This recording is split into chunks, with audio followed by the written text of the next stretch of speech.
네, 강프로입니다. 한미 반도체 보겠습니다. 자, 한미 반도체 오늘도 0.7% 정도 올라갑니다. 뭐 크게 올라가지 않는다고 생각하실 수도 있는데 오늘은 반도체 종목군들에서 약간 악재가 있어요. 그리고 삼성전자와 하이닉스 같은 경우에도 만기일 영향이 조금 있겠죠. 그래서 한 1% 정도의 조정 구간에 있는데도 불구하고 한미 반도체는 강세 기조를 조금씩 높여가고 있다. 자, 이런 상황이 계속해서 나오는 건 HBM에 대한 수요는 지금 약간의 문제가 발생한 비메모리 쪽에 대한 문제하고는 다르다는 것을 보여주는 거라고 보시면 됩니다. 그리고 한미 반도체는 실제 저가부터 고가까지의 움직임을 보면 미증시의 반도체 종목군들보다 더 크게 상승을 했다는 걸 알 수 있고요. 미증시의 유일하게 그쵸 상승률 기준에서 트하고 있는 그런 종목이라고 보시면 됩니다. 그러면 한국 시장에서 반도체 종목군들 중에 대장주라고 볼 수 있죠. 이렇게 강세를 보이는 이유는 두 가지 이유가 있습니다. 자, 첫 번째로는요. 주식 시장에서 계속해서 제가 특성이라고 이야기를 드리는 미래 가치가 좋아지는 부분. 그쵸? 요 첫 번째 내용이 있고요. 두 번째 내용은요. 오너의 개념을 가지고 있죠. 일단 지금 2세대, 2대째 경영을 하고 있으니까. 자, 근데 오너의 개념을 가지고 있으면서도 뭐 주주 환원이나 주가에 관심이 많습니다. 그쵸? 뭐 다들 한 번씩은 보셨을 겁니다. 이 내용을 한번 보여드리면, 자, 요 내용인데요. 지금 이렇게만 보면, 자, 보세요. 한미반도체 곽동신, 그쵸? 곽동신 부회장입니다. 이번 달에만 자사주 80억 원어치 매입. 그쵸? 4월 달에 나온 기사고요. 뭐 지분 규모를 보면 그렇게 크진 않죠. 사실상 한미반도체 시가총액이 있는데 80억 원이라는 규모 자체가 크진 않아요. 그런데 꾸준하게 자사주 매입을 하고 있고 그리고 소각까지 연결되는 그런 움직임을 보이고 있습니다. 자, 그만큼 금융시장에 그쵸? 자본시장에 신경을 쓰고 있다는 것 자체가 주주의 이익하고 그리고 오너의 이익이 같다는 것을 보여주는 좋은 사례라고 볼 수 있고요. 이런 부분에 대한 영향을 받아서 한미반도체의 주가도 그쵸 계속해서 강세를 보이고 있는 거라고 보시면 됩니다. 아무리 그쵸 이익 같은 경우에는요 사실 그렇잖아요. 호경기가 있고 경기가 안 좋을 때도 있습니다. 자, 그런데 이 구간에서 한번 생각을 해보면 아무리 그 좋아질 때도 있고 나빠질 때도 있다고 하지만 그 나빠지는 구간에는 실적이 꺾이는 상황이 나올 수밖에 없고 주식은 그쵸 실적이 좋아지는 것을 예상해서 먼저 올라간 부분이 있기 때문에 실적이 꺾이잖아요.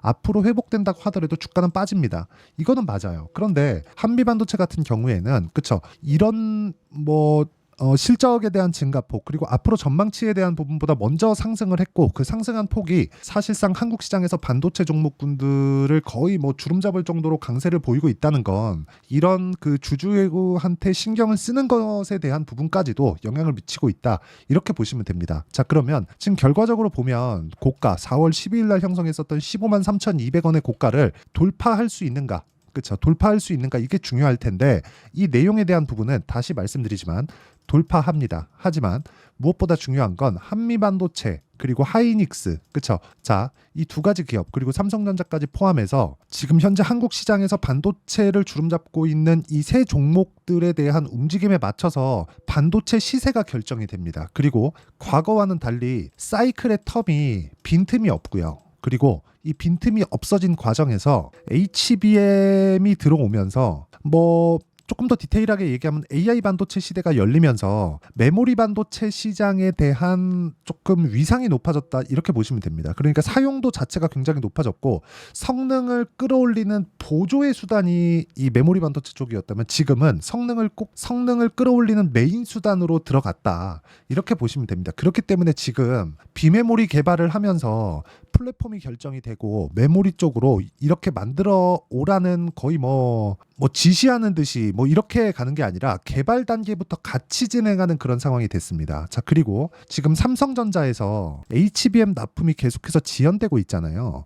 자, 이런 이유는요. 다들 아시겠지만 여기 층을 쌓아가지고 만드는 게 HBM이라고 다들 아실 겁니다. 그런데 예전에는 메모리 한 블럭에서 에러가 나잖아요. 그러면 이 부분만 잡으면 됩니다. 그쵸? 이 부분만 교체하거나 이러면 되는데 요즘 같은 경우에는 통으로 교체해야 되는 그런 상황이 발생하기 때문에 어쩔 수 없이 퀄리티 테스트는 중요한 부분으로 자리 잡을 수밖에 없고 그래서 후공정 장비주들의 주가가 계속해서 강세를 보일 수밖에 없는 겁니다. 자, 지금 우리가 알고 있는 HBM에 대한 후공정 기업들 있죠. 그쵸? 후공정 이 장비주들 이 모든 장비주들은 테스트 그쵸? 그리고 수율 잡는 법 여기에 국한돼 있다고 보시면 됩니다. 그쵸? TC 본딩 장비도 마찬가지예요. 최종적으로는 패키징 관련해서 테스트까지 진행하는, 그쵸? 이 구간이라고 보시면 되고, 이런 내용을 빗대어서 지금 한미반도체 주가를 보면 돌파할 수 있지만 변동성을 기준해서, 그쵸? 한미반도체와 함께 다른 종목군을 동시에 공략하는 게 중요한데, 최근에 4월 들어서입니다. 4월 들어서 반도체 종목군들의 움직임이 약간 조금 둔화된 그런 모습을 아마 다들 느끼고 계실 텐데, 이 내용은요 사실상 너무 당연합니다. 이게 어디서 나온 거냐면 미증시에서부터요. 그쵸? 엔비디아의 상승으로 인해서 AI 반도체 시대가 열렸고, 처음에는 챗GPT가 나오면서부터죠. 자, 그쵸? 근데 챗GPT가 나오면서 GPU의 사용처가 더 다변화되기 시작을 했고요. GPU의 성능을 끌어올리기 위해선 HBM이 필요했고요. HBM을 수율을 잡으면서, 그쵸? 최대한의 수율을 잡으면서 만들기 위해서는 한미 반도체의 장비가 필요했었다는 겁니다. 자, 그러면 이런 과정이 지금 1년 이상 지속되고 있었어요. 그러면 1년 이상 지속되는 과정 중에서 주가가 실제 올랐다는 거고, 그 올랐다는 과정에서 우리는 뭐가 있어요, 지금? 그쵸? 실적보다 주가가 더 빨리 올라온 그 상황이 있었기 때문에 조정이 들어오는 것은 당연하지만, 지금 조정 구간에 들어오는 4월 달에도 고가 대비해서 저가 폭이 20% 정도밖에 되지 않는 것, 그쵸? 그리고 이 정도의 변동폭은 주식시장에서 흔하게 나온다는 것, 이 부분만 감안하더라도 지금, 자, 오늘 같은 경우에는 만기일입니다. 만기일. 자, 만기일에는 일단 뭐 그동안 어느 정도 강했었는지 약했었는지 이런 것에 따라서 달라지지만, 최근에 보면 삼성전자의 움직임이 그렇게 뭐 약하거나 그런 움직임을 보이진 않았죠. 예를 들어서 밑에 삼성전자의 움직임을 놓고 본다면요. 자, 4월 달에는 조정을 받았지만 4월 한 중순 이후에 22일을 기준해서 반등 구간에 들어왔고요. 최근에 강세를 보인 그 폭이 있기 때문에 이런 부분에 대한 부담이 있어서가 아니라 이쪽으로 눌렀을 때 시장을 누르기가 좋습니다. 자, 그렇기 때문에 만기일 날에 옵션과의 이해관계에 의해서 오늘은 소폭 눌리고 있다. 이 정도로 보시면 되고, 그리고 이런 과정에서 2차 전지까지 같이 약세를 보이고 있는 그런 상황이 있기 때문에 이 구간에서 뭐 그냥 단기적으로, 그렇죠, 하루 이틀 정도의 약세를 보이고 있는 그런 상황이 벌어지고 있다고 보시면 되고, 무엇보다 중요한 건 한미반도체는 이런 날에도 보합권의 시세를 유지하고 있다. 삼성전자와 한미반도체보다 등락률에 대한 부분이 아니라요. 삼성전자나 하이닉스보다 훨씬 더 강한 움직임을 보이고 있다. 요런 정도로 보시면 됩니다. 그러면 우리가 이 구간에서 봐야 되는 건 철저하게 타점에 대해서 이해를 하는 게 중요하고요. 그 타점에 대해서 이해를 했을 때 어느 정도의 성과가 나오는지 그 내용부터 한번 보겠습니다. 자, 처음에 한번 보면, 자, 여기 재룡산업입니다. 어떻습니까? 제가 올라가는 구간에서 계속해서 매매를 하고요. 그리고 올라가는 상황에서, 그쵸, 분봉으로 보면, 그쵸, 정확하게 하락한 이후에 매도를 했다는 부분을 확인할 수 있습니다. 그런데 제가 이야기를 드리고자 하는 내용은, 자, 언제 팔고 그런 부분에 대해서 제가 이야기를 드리려는 게 아닙니다. 매수한 구간이 어디부터 진행이 됐느냐, 저가 매수가 됐느냐, 아니면 올라가는 것을 확인하고 매수가 됐느냐. 올라가는 것을 확인하고 매매가 되었을 때 우리가 꾸준하게 수익을 볼 수 있는 그런 상황을 만들 수 있다는 겁니다. 즉, 확인할 수 있는 그런 상황에서 시세가 나오는 부분을 우리가 파악하는 게 중요하다. 예를 들어서 하나 더 보여드리겠습니다. 그리고 이런 부분을 제가 여기 소통방에서 진행하고 있는데, 예를 들어서 그런 거예요. 뭐 삼성중공업이나 뭐 이런 종목군들도 있고 쭉 올려서 보면 지금 매도까지 완료된 종목들을 보겠습니다. 지난 금요일인데 뭐 선익시스템, YC, HLB제약 이런 식으로 진행이 됐고, 여기서 선익시스템을 한번 보겠습니다. 자, 내용 한번 보시면요. 그쵸, 올라가는 구간에서 계속해서 매매를 한 결과, 그쵸, 꾸준하게 수익을 볼 수 있고, 매도한 이후에 추가적으로 올라가지만 결과적으로 보면 올라가는 것을 확인하고 나서 매매를 해도 충분하게 우리한테 그 수익을 줄 수 있는 상황을 만들어 줄 수 있다. 이런 내용에 대해서 이야기를 드리려는 거고, 우리는 확인하고 매수하는 게 중요합니다. 예를 들어서 그런 거예요. 이거랑, 자, 약간 상승률 측면으로 보면요, 한미반도체와는 차이가 있지만 HLB 같은 경우에도 마찬가지입니다. 올라가는 구간에서 계속해서 매매를 하죠. 그리고 나서 매도하고, 내가 판 것보다 더 올라갔을 때 다시 매수하고 매도하고, 이런 부분을 지속적으로 반복할 수 있어야 됩니다. 그리고 조정 이후에 다시 매수할 때도 확인하는 과정. 자, 이쪽의 구간에 지금 한미반도체가 와 있다고 보시면 되고요. 지금은 확인 과정이 남았다. 그리고 그 확인에 대한 부분은 제가 여기 소통방에서 10억 만들기 프로젝트로 진행하고 있으니까 구독과 좋아요 눌러주시고요. 상단에 있는 전화번호로 구독 또는 10억이라고 문자 보내주시면 제가 10억 만들기 프로젝트를 진행하고 있는 소통방 입장 링크를 순차적으로 공유를 해드리도록 하겠습니다.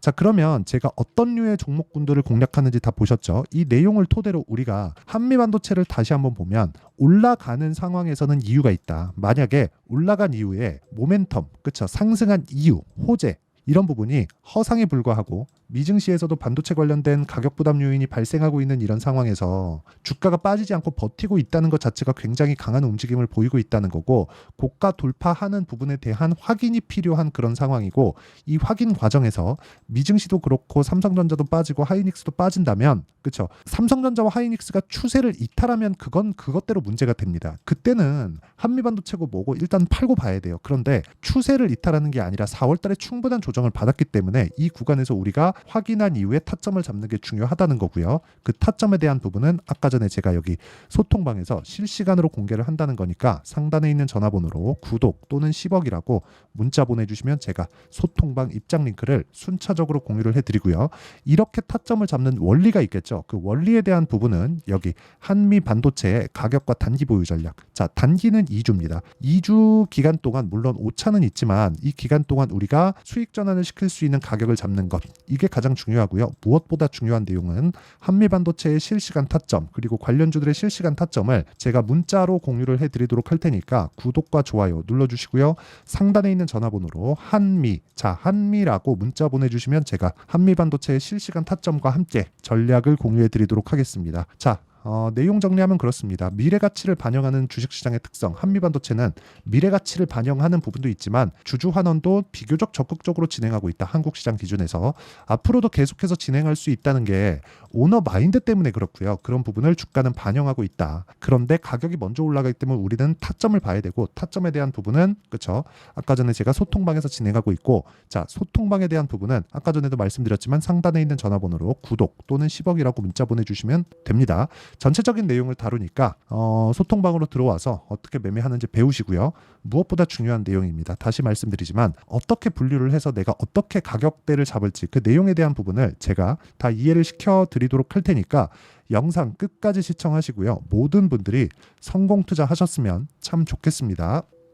자, 24년도가 돼도 여전히 시장은 녹록지 못합니다. 이런 상황이 벌어지는 건 어쩔 수 없습니다. 이런 상황에서도 수익이 나는 종목들의 구조는 변하지 않습니다. 즉, 대시세 종목에 대한 구조는 변하지 않는다는 거고, 실제 제가 소통방에서 지속적으로 이야기를 드리고 있는 내용도 대시세 종목이나 시장 주도주를 공략하는 건 철저하게 가격 분석을 하라고 이야기를 드리고, 가격 분석 이후에는 이슈에 대한 파악, 그리고 이슈를 파악하고 나서는 다시 내가 얼마에 매수할지 그 타점에 대한 부분을 지속적으로 언급을 하고 있습니다. 자, 근데 생각해 보세요. 시장이 굉장히 어려웠습니다. 어려운 상황에서의 어떤 종목들이 강했냐 보면 반도체와 그리고 바이오입니다. 자, 실제 여기 보면요. HLB에 제가 실제 매매한 내용을 띄워놓고 보여드리고 있는데 1월 22일부터 매매를 시작해서 4일 동안 31%의 수익 마감이 됐고요. 그리고 여전히 신고가 종목입니다. 자, 그리고 그 다음 어보브 반도체, 이름을 보시다시피 반도체 종목이죠. 그리고 AI 반도체는 지속적으로 강세를 보이고 있습니다. 이 종목도 신고가를 먼저 달성한 이후에 제가 21%의 단기간에 21%의 큰 수익을 내고 마감이 됐습니다. 다시 재공략을 준비하고 있고, 이런 부분은 소통방에서 다 공유를 해드립니다. 자, 그리고 코세스, 자, 코세스 같은 종목도 당연히 그쵸, 신고가 종목이고요. 그리고 반도체 종목입니다. 이 종목도 영업일 기준에서 이틀 동안 대략 한 15%의 수익 마감이 됐습니다.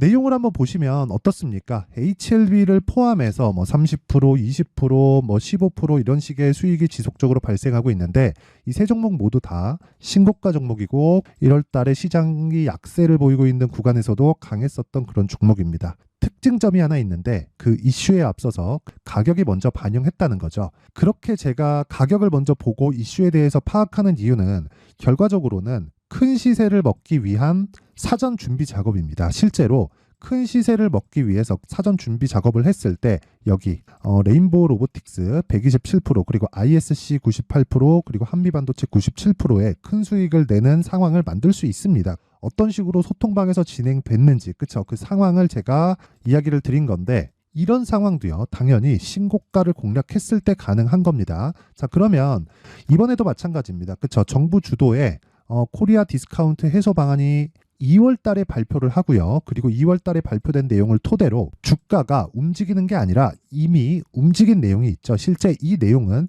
크게 중요한 게 아니라는 겁니다. 실제 움직인 내용을 보면 자, 기아차입니다. 실제로 12월 달에 신고가를 만들어 놓고 정부에서 입김을 불어 넣으니까 순식간에 기아차를 포함해서 현대차 같은 거대 기업들의 주가가 2주도 채 되지 않아서 40% 정도의 큰 시세를 냅니다. 자, 그러면 우리는 어떤 종목을 봐야 될까요? 이슈를 파악해야 되는 것도 맞지만 철저하게 가격에 맞춰서 매매를 해야 되는 게 당연히 중요합니다. 정부가 주도하는 정책 방향이 있겠죠. 그 방향에 맞춰서 우리가 종목을 찾을 필요가 있다. 자, 그러면 답이 나왔습니다. 정부가 주도하는 방향에 맞춰서 제2의 기아차를 찾는 게 지금은 중요하다. 근데 정부 정책의 방향에 맞게 가자. 그랬을 때 앞서서 제가 보여드렸었던 내용인 여기 레인보우 로보틱스 127% 그리고 ISC 98% 그리고 한미반도체 97%와 같은 수익을 낼 수 있습니다. 물론 시간에 대한 부분은 최소 2주의 시간이 필요하고요. 그리고 최장 3개월 안에 끝내야 됩니다. 자, 기아차의 시세를 보셨던 것과 같이 2월 달에 정부 정책의 방향이 결정되고요. 바로 3월 달이면 시행입니다. 자, 그러면 우리는 거기에 맞춰서 당연히 종목을 찾아야 되고 제가 제2의 기아차를 찾아놨습니다. 제가 아까 전에 소통방에서 이야기를 드렸었던 내용 다 공개를 해드렸는데 그 내용처럼 종목만 받고 싶다 하시는 분들은요. 상단에 있는 제 전화번호로 대시세, 자, 대시세라고 문자를 보내주시면 정부 정책의 방향에 맞는 종목을 모든 분들에게 무료로 공개를 해드리도록 하겠습니다. 자, 제가 원하는 건 채널 성장이 목적입니다. 자, 그래서 구독과 좋아요 꼭 좀 부탁드리고요. 모든 분들이 정부 정책에 맞는 방향으로 매매를 이어가서 큰 수익 보셨으면 좋겠습니다.